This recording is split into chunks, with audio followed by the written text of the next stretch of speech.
All right, how we doing? First and foremost, I want to welcome you to the DJ iSizzle.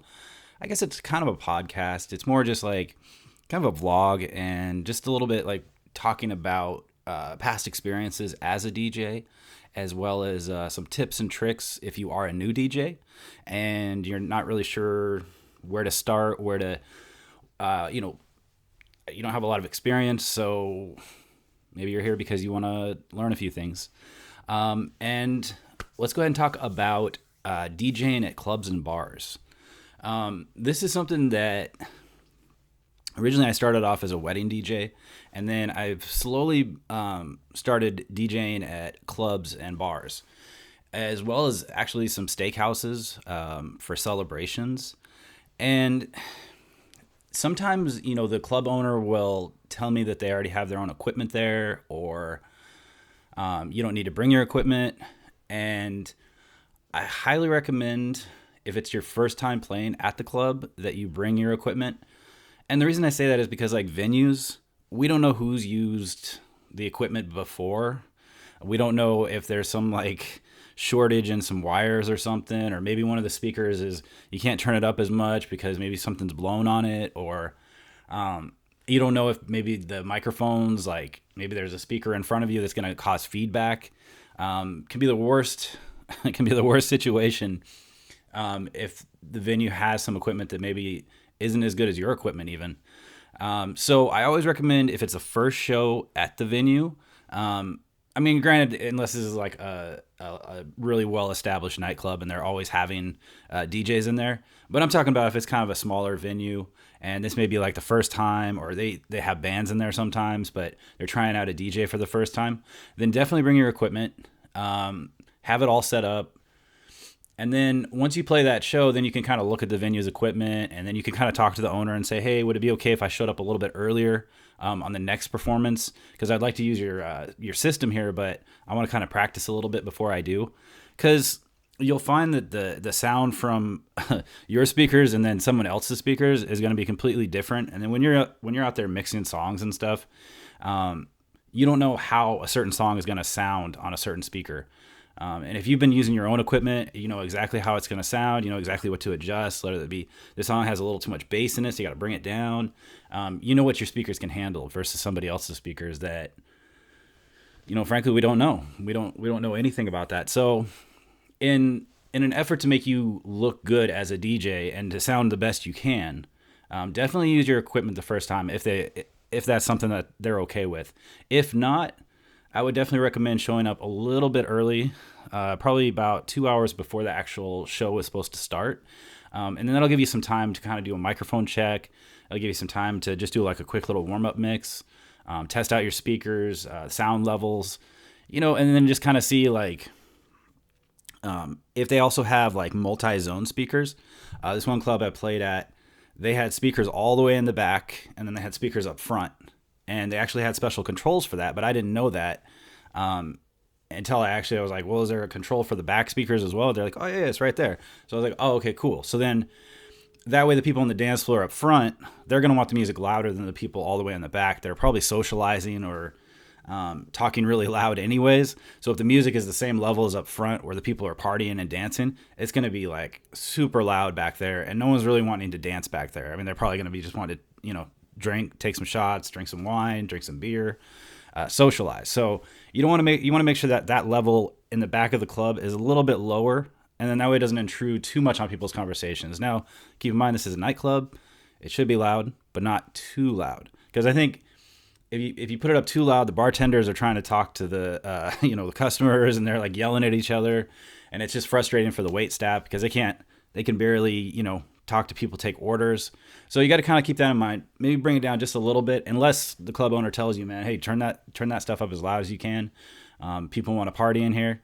But most of the time I found, like, when people are all the way in the back, they don't want it too loud, but they still want to hear the music and enjoy themselves. They still want to be able to talk to the person next to them and not be like absolutely yelling. And if you come across a situation like that, a lot of times people will not necessarily get upset, but they might just decide to leave because it's just way too loud in there. So your levels are very important. I always have an assistant with me to make sure that she goes around the whole bar, takes a whole walk around with it. She'll give me the signals like thumbs up. She'll be like, turn it down just a little bit, or she'll be like, turn it up some more. I'd be like, all right, cool. Because the last thing you want is you don't want the club owner or somebody that owns the business to say, hey man, it's a little too loud. Can you bring it down just a little bit? You want them to say, hey, it's a little low. Could you bring it up? Can you bring it up a little bit?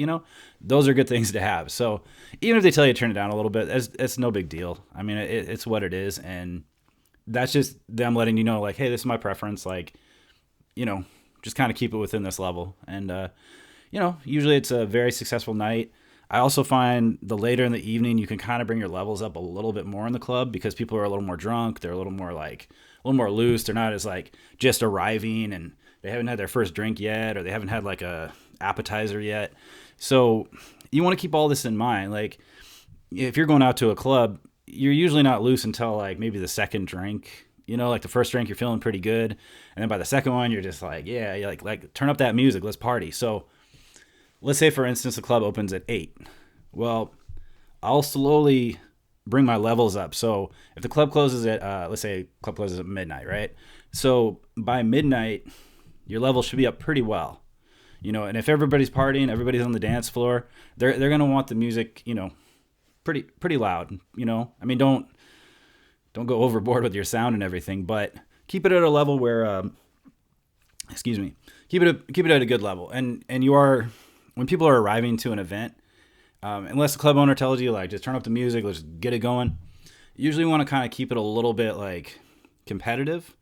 So say for instance, people are talking at this level and you got your music at this level. Now, if you're playing your music this loud, they're going to have to yell at each other. And granted, it's okay to yell at each other, I guess, but when you're first arriving, just keep the music like competitive to their conversation and then just keep it really flowing through. And then what that'll do is that'll allow them to loosen up, allow them to take a few drinks. Maybe they'll drink a little bit more than they should. And then that's when the party gets a lot of fun. So usually if people have, a good amount of drinks in them, then it's going to be a really fun night. If people are very like reserved about drinking, that was another thing I was going to tell you is with your playlist, when you set them up, if you set them up by the hours, meaning like 8 to 9 is more like arrival type songs or like songs that like mention alcohol in them, which I really recommend you build your playlist around alcohol and partying and good times. Any songs that are kind of downer, maybe a little bit slower, you probably want to take away. Like don't add them, just kind of get rid of them. But anything about like songs that are talking about like partying, good times. There is one song like Tennessee Whiskey is a great song. Like it's a great song in a lot of aspects of it is a little bit slower, but it has a vibe about it that makes you want to drink whiskey. So I always recommend anything with whiskey in it, even if you're going old school, like a Margaritaville. If the club serves margaritas, make sure you get a bunch of songs with margarita in the title or in the lyrics.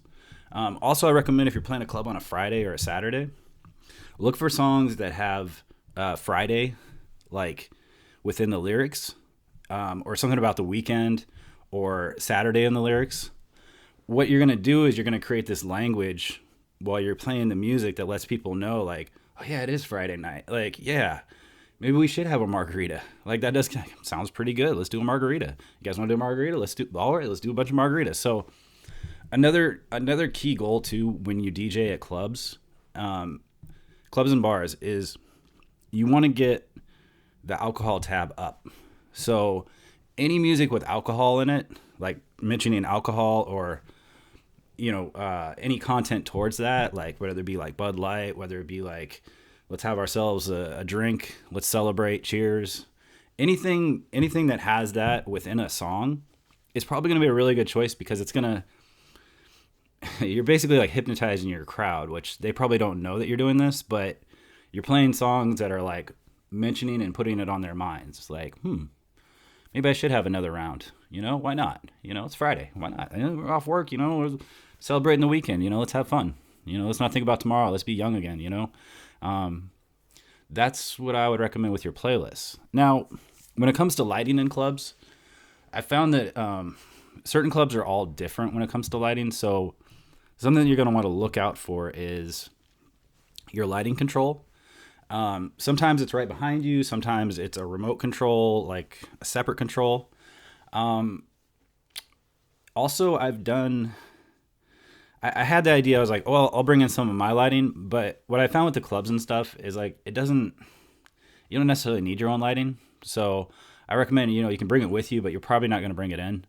So I recommend using the club's lighting. That would probably be a thing that I would recommend that you use at the venue, is their lighting. And then, when you think about lighting and stuff, make sure that you're not blinding people in the eyes or your lights are too bright and just like they can't see too much of the dance floor and too much of everybody, because you kind of want to make it a little bit more of a like a sexy environment, where like people can kind of see each other but not too much of each other.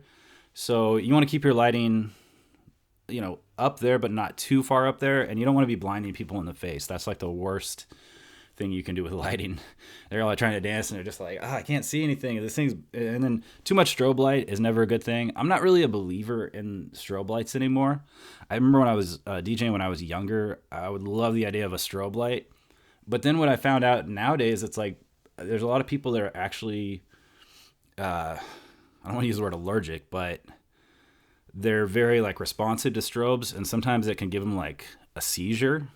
So if you're in the club and you got 150, 200 people in there, maybe one of them, has seizures when the lights are just flashing at them. So that's something to keep in mind when you're using strobe lights, is don't overpower them. And then do you really need them? I don't know. I find strobe lights to be a little intrusive with the clients that I DJ for. Like, I think, the simple flashing lights, the multicolored lights work just as effective. The flashing stuff, I guess, is okay for a little bit, but if you're flashing people the whole night, man, they're going to get a headache. They're going to just be like, ugh, more flashing. Oh, this stuff is so aggressive. Like, you really want to keep your lighting a little bit softer, too. So kind of keep that in mind. Let's see, what else can I say about clubs and bars? I think that's about it. I mean, if you guys have any questions for me, there's a comment section. Feel free to ask me any questions. I love answering questions that have to do with DJing. I mean, it's a lot of fun. And the best thing I would say about, clubs and bars is just have fun. Everybody's there to have a good time anyways, so don't give them a reason not to. And like I said, always keep the music upbeat and the content of the lyrics within the music. Make sure it's talking about partying, fun times. You don't want to be talking about heartbreak and war and murder and death, and you want to be talking about gin and juice. You want to be talking about let's do another round of shots, bottles up. We're here to have a good time. Let's buy you a drink. Anything like that. Anything that's upbeat, fun, positive. That's really going to make a night a lot better than if you're playing lyrics that are very sad. So keep that in mind when you play maybe your first DJ club at bar, or maybe you played a couple, but you didn't really know if you did okay or not. A good sign too is if you are doing, like, I'll be playing music for a good 30, 45 minutes. And sometimes it'll be just a place where everybody's just sitting and I'm just playing music for the dinner. And I have no idea if anybody is like enjoying it, other than maybe I'll see some people singing lyrics to the song. Sometimes I'll see them going like, yeah, like that. But other than that, it's kind of hard to gauge your crowd. So the best thing I would say is if you're looking around and it's an older crowd and a lot of people with white hair, then you're probably going to want to scale how new your music is. You want to bring it back a few years. And, if they're somewhere in the 50s to 70s, 80s, maybe some Rolling Stones would be a good idea. Maybe throw on some Elvis just for the fun of it, see what happens. I always recommend, if it's an older crowd, they're going to tend not to like the newer stuff as much. I mean, there is some really good new stuff, what's that? There's some like Ed Sheeran that is accessible to all ages. Certain artists are good that way, but a lot of the artists aren't. So you're not going to be wanting to drop some Megan Thee Stallion or Cardi B at this moment in time. Probably not a good idea. Now, you can probably drop some Bruno Mars within reason. But you're going to want to be very respectful of your audience as far as what you're choosing to play for a certain age demographic. So that's something you really want to keep in mind too when you're building your playlist and you're asking questions to the club owner or whoever the restaurant owner is. You're going to want to also like look at their website, look at their menu. What kind of food do they serve? That's another thing too, is you can have songs with food lyrics. That'll encourage more buying too. So something to keep in mind. And yeah, like I said, if you guys have any questions for me, please leave it in the comment section. I'm more than happy to answer. And yeah, if you like this channel, subscribe. If you don't subscribe. Feel free to like the video for more. And until next time, I want to say thank you, and I appreciate you taking the time. All right, talk to you soon.